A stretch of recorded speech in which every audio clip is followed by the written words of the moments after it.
সন্ধ্যাবেলা থেকে রাত পর্যন্ত কোথায় যাচ্ছি, কি খাচ্ছি, কটা ঠাকুর দেখছি, তোমাদের সাথে আমি আজকে সবটাই শেয়ার করব। তো এইসব জামা পরে তো ঠাকুর দেখতে যাওয়া যাবে না, প্রথমে আমি একটু রেডি হয়ে নিই।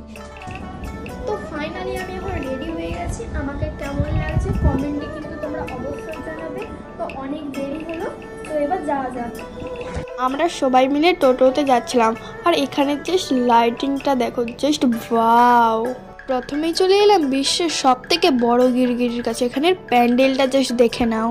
তারপরেই চলে গেলাম এই 72 ফুট দুর্গা প্রতিমাটাকে দেখতে। তোমরা আস্তে আস্তে সবগুলো প্যান্ডেল দেখতে থাকো।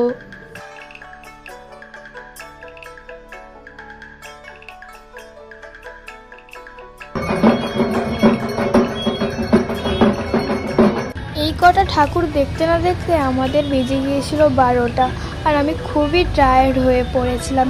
তার জন্য চলে গিয়েছিলাম মা তারা রেস্টুরেন্টে। তো আমরা এখানে অর্ডার দিয়েছিলাম বাটার নান, পনির, রাইস, আর এখানে আমার মা, পিসি, দিদি, তো আমরা এখানে সবাই মিলে খাচ্ছিলাম।